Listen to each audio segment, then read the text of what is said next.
Manis dagangane sing mirsani mugi-mugi binaringan yasa panjang nggih. Bapak Ibu menika tasih wonten wekdal kirang langkung 20 menit karena izinnya sampai jam 11.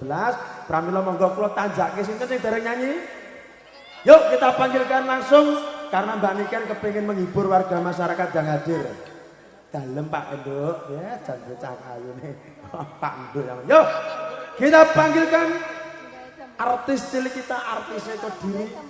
Kebanggaan Pakunden. Yuk kita panggilkan Niken Salindri.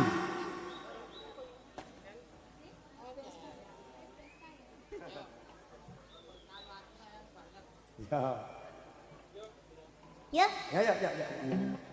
Lagumu akeh kan.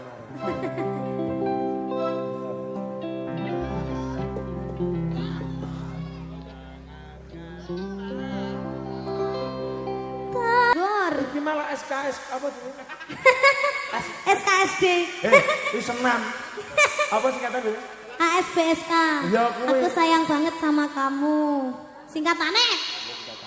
Tak kira lek meluangkan isi hatinya kadung aku seneng. Lagunya nganggur.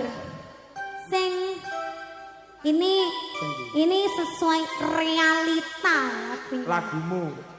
Realita, bukan laguku. Ini kenyataan, tapi bukan laguku. Aku kan gak nganggur. Akan wanita tangguh. Cek ora.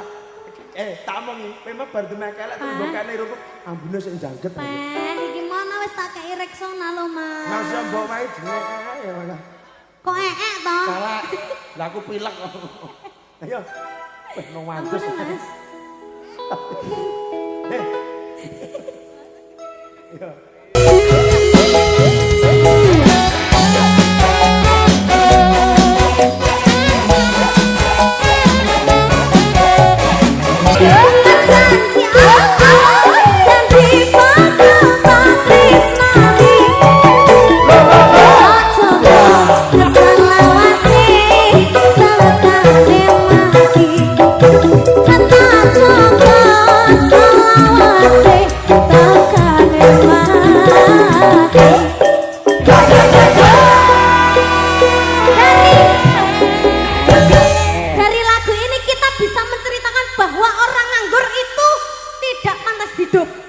Kok iso gak pantas hidup? Senengane rasan-rasan. Oh iya, mergo ora duwe gawean, akhire rasan-rasan. Kuwi ora pareng dawuh Gus Gendeng mau ora pareng. Ora pareng.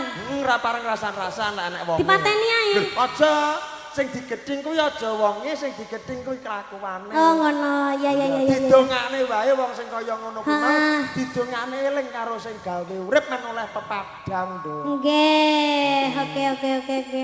Jan. Muga-muga sing nganggur ndang oleh gawean, sing oleh jodoh ndang oleh jodoh. Amin. Sampeyan yo nyelot gede sing ngati-ngati di usia 16 sampai ke atas kuwi timbul rasa suka sama yang lain. Mulane ditata sing. Aku wis mati rasa lho. Aja mati rasa. Ibarate yo fokus karo karir dhewe. Iya, fokus karir dulu. Mengko yen wis wayahe wis titi wancine kowe. Wayahe. Wayahe oleh jodoh bakal wis tono teko, ya. Carane tetekane iki jodohku iki ora piye, Mas? Nah, kuwi gumantung sampean tanggap gak karo kuwi mau. Paham?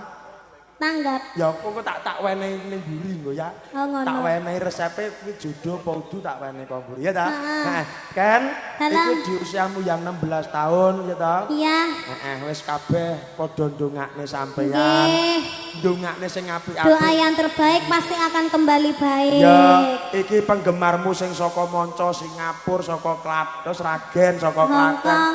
Pondindi. Tadi udah ngirim buket banyak banget di rumah. Kuwi Terima tondo kasih tresnane banyak. karo sampean. Iya. Mulane sampean kudu sing apa kuwi jenenge? Hati-hati. Hati-hati mergo karirmu melejit. Wit ki saya dhuwur, angine saya banter. Obah saobah, omong saomong, tumindake kudu dijaga. Nggih, ngono ya, Nak. Apalagi semakin dewasa itu semakin rumit menjalani hidup. Nah, mulane jenenge wong. Makanya aku kan takut tambah dewasa, takut aku terluka. Lah apa dadi bayine kok Nisa ngono kan mek ngenak ngene tok. Ya ndak loh Mas. Alhamdulillah Mbak Niken itu jadi sinden itu wis enek 13 tahun. Loh, wis dengan perjuangan yang luar biasa. 13 tahun ki ora dilut loh Mas. Suwi no, perjalananmu suwi. Makanya kudu hati-hati ya no. Dijogo tenan kamu menjadi kebanggaan orang tuamu. Amin. Ojo lali karo wong tuamu, ojo lali karo gurumu, ojo lali karo dulur lan kancamu. Iya, sampean termasuk sapa kok? Aku mbonggep kanca ya oke, mbonggep pacar ya oke. Ya kan? Aku wong lanang kurang nrimo piye? Aku kurang elek piye, Jal? Kamu sayang to mbek aku? Lah lek orang sayang apa ya gelem aku ngetutne mbok kaploke ben bengi ngono. Aku lah juga sayang mbek kamu. Masa ta? Kamu kalau jadi pacarku kamu mau enggak? Gendengnya ra gelem. Kalau aku sih kalau jadi kamar apa? Kalau jadi pacar kamu aku nggak mau. Lah kok gak gelem nyapa sebabnya? Aku lanang yo. Soalnya kamu itu magrib. Lho, seta. Kok magrib genano kok magrib genano ibu-ibu bingung. Kok aku magrib iki? Wajah kamu itu surup, Mas. Gelap gulita. Iki wis ora. Tadi kan aku sudah bilang yang seleraku itu yang putih-putih seperti bule. Meskipun aku itu kulitnya eksotis agak kehitaman, tapi itu yang seleraku itu yang bule-bule gitu. Ojo salah. Kalau nanti kalau aku hitam, kamu hitam, terus anakku jadi apa tenggek-tenggek. Wes curhat. Iku bayine metu lah tenggek. Ngono, iya, bocah kok. Ora mesti, Nduk, wis to. Kok lek aku karo sampean dadine wong apik no. Ora. Apik. Mah. Loh, lha iki lho tak anggap masku dhewe masa kowe kolu. Kolu. Ora kolu yo nganggo gedang. Aja ngono. Ora. Aku jijik. Rumah samu kirek opo aku jijik. Kowe karo yo ora maksude tandha tresna ki ora kok aku terus kudu karo kowe ora tresna sebagai adikku ya sebagai anakku. Muga-muga dhewe selawase tetep bareng ya Mas. Iya nak, iya. Muga-muga sampean awet. Iya. Muga-muga sampean panjang umur. Sampai enteke wong. Ben sok mati budal dhewe. Gelem wae. Mah aku.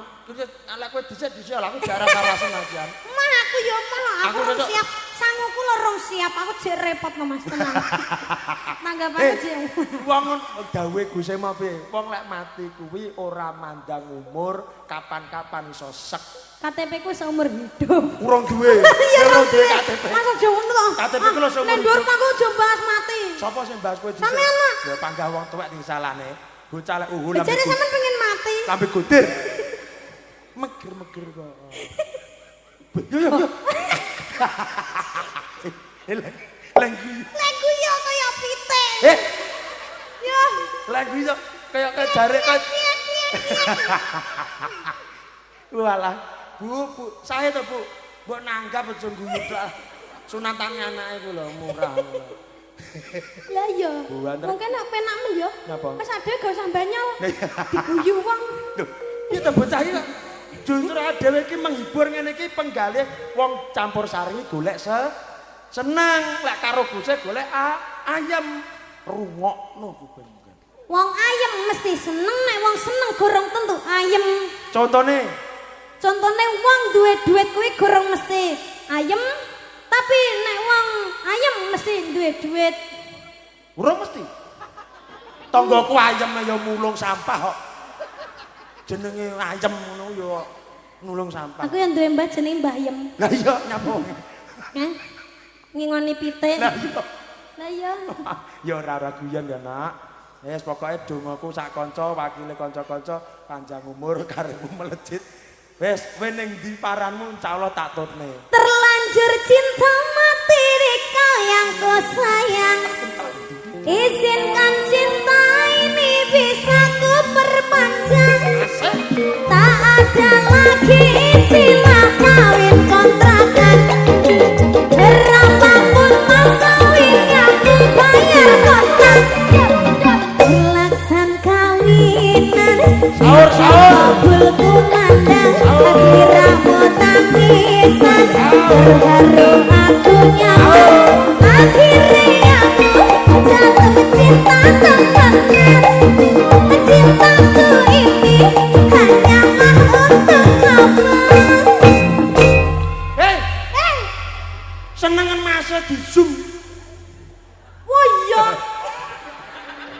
Langsung kamerane burek.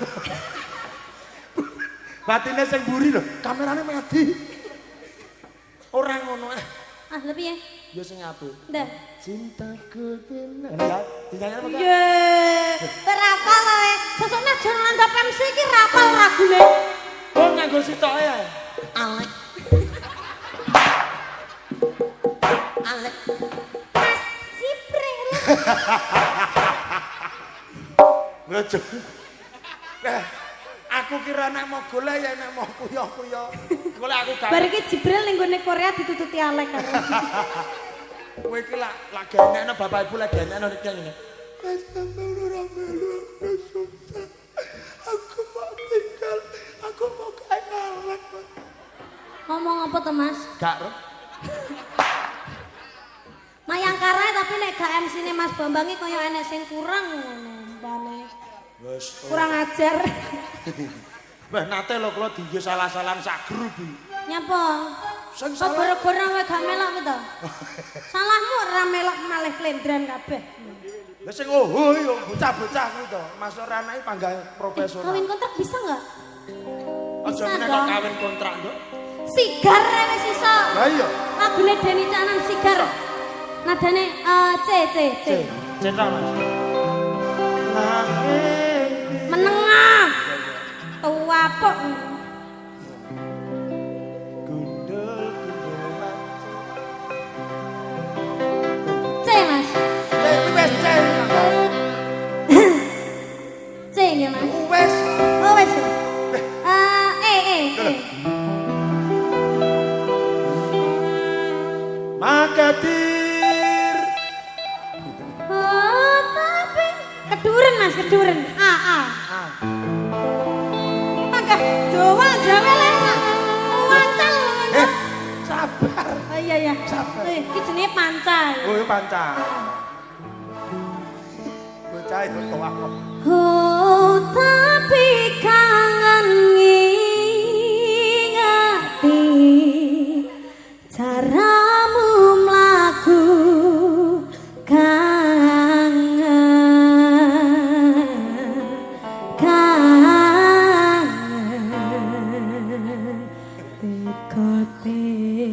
tekone saiki ati mesikari urung iso to Mas Suaramu nyelot gede.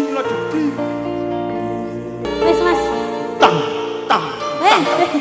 wis Gila. urung di cover liyane aku kok senani Mas Deni Pendono mbok sing apik ora kok gogok ubel. Mas jenenge wong ayu enek apik enek elek Apike. apike rajin menabung rajin sholat rajin mengaji cantik seksi semlohai rajin sekolah terus Apa? Sing nyari iki lho. rajin sekolah Sekolah apa mau? Wow. aku lo mbak tekoni babakan S1, S2, S3 universitas lo ngerti anggitmu Awakmu iki rasa sekolah ngerti iki lho, lek S. otodidak bisa Contohnya S1. nyapa Lho, loh mata pelajarannya S1, S2, S3 iki wis ngerti kabeh Ngerti ya? aku lo mas biasanya lo ngerjakne tugasnya cah S1, S2, S3 aku iki dibayar mas lambe gotir ditakoki gurune kan. skripsi kuliahan ini sing ngerjakne sapa lho lek gak aku Alah apa ditakoki gurune kan iki pelajaran Pak. ayo nyanyi Al ya. sak lagu Al. Al. Oke. Yo, apa? Gundul. Gundul. Kawin kontrak ya? Oke. Dolut. Maafkan Kanda ya, Ji. Cek loading iki, wong iki. Wong tuwek iki. Ganti wae. Ganti wae gak sido. Sing rada hot ngono apa? Bal pirik geliga. Ah, Hot cream. aja. LDR. Ah. LDR aja. Ladrang. Yo. LDR. Samene. Toh. Ya.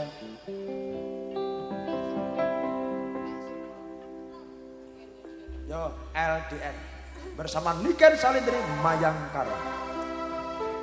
Feeling ning ngangenku mong kowe. Jane jam 11:30 lho. 11. Ngerteni aku bojoku iso nampa.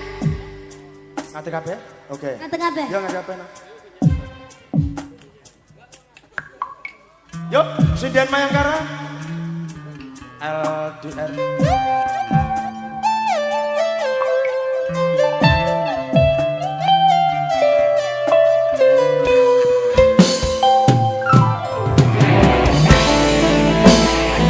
Kelekku isi.